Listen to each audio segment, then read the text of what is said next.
Ask you another wild question. What do you think of Bob Lazar, who claimed that he worked at and saw in Area 51 a propulsion system fueled by, I'm quoting here, maybe from Wikipedia, I don't know where I got this from, fueled by an antimatter reactor, which used as fuel the chemical element with atomic number 115. At the time, it wasn't synthesized. It was later in 2003 synthesized, named moscovium. He said that the propulsion system relied on a stable isotope of element 115, which allegedly generates a gravity wave that allowed the vehicle to fly and to evade visual detection by bending light around it. No stable isotopes of moscovium have yet been synthesized. All have proven extremely radioactive, decaying in a few hundred milliseconds. One, do you believe him? Which I find him fascinating because it's I find the human mind even more fascinating than something like an antimatter drive, because I think it's such a giant mystery that we haven't even begun to explore deeply. Anyway, in that sense, whether he's lying or not are both interesting things to explore from a psychology perspective. But he's basically saying that I guess it's an alien, extraterrestrial engine thing. What do you think? I mean, I'm happy to change my opinion based on new evidence at any point. I have, the biggest part of me wants to just be like, this is obviously just stupid and a hoax and just total, quack. And then another part of me still is like, this is exciting and fun to think that this is all real.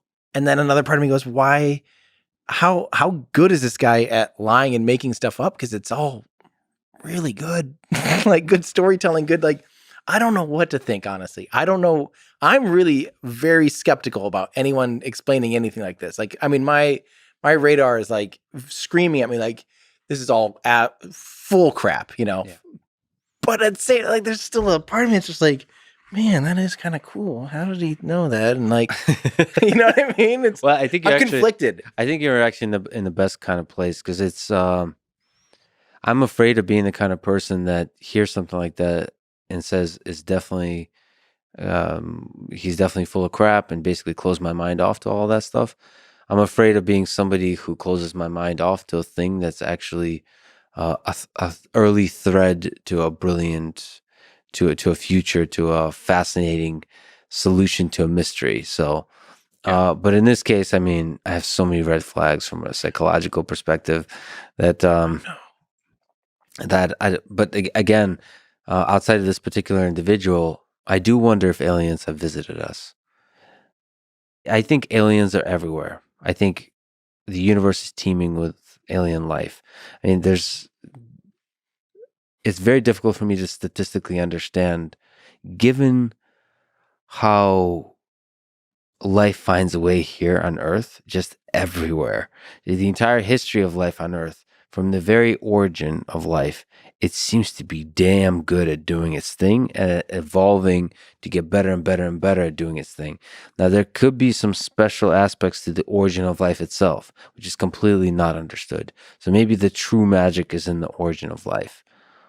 Or it could be that there is some magical leaps to eukaryotic cells, for example, that the universe, our galaxy, is teeming with alien life, but it's all bacteria. They're all boring bacteria or exciting bacteria. No offense to bacteria. But the no intelligent spacefaring civilizations. I don't know. But if I were to guess, if I had to bet all my money, there is spacefaring civilizations everywhere in the universe. And the fact that they have not been directly, definitively observed confuses me.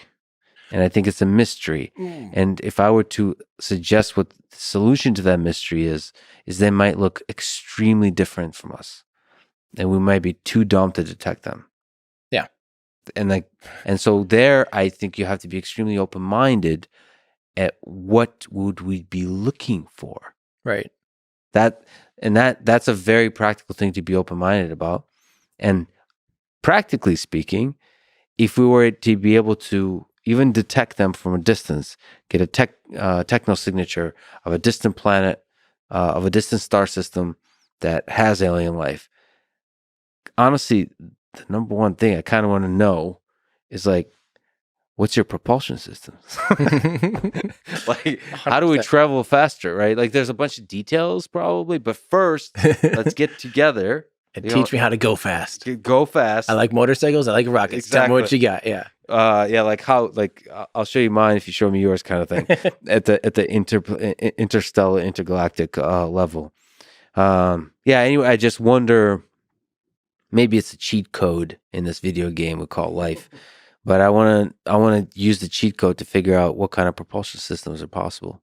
And it feels like other alien civilizations might help us, give us a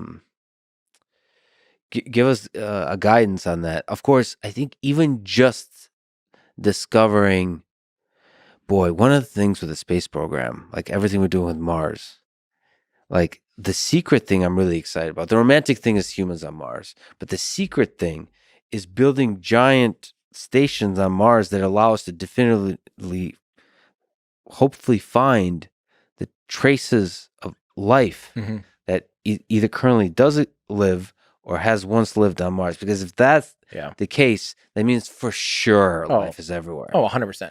And then you're like, and once you know that, sorry to keep interrupting, not shutting the hell up. Is this supposed to be an interview? God damn it. All right. Just the knowledge of that, just the knowledge that a 4-minute mile can be run, I think will open our minds completely to really, really hardcore push to interstellar travel or colonizing Mars, becoming a multiplanetary species.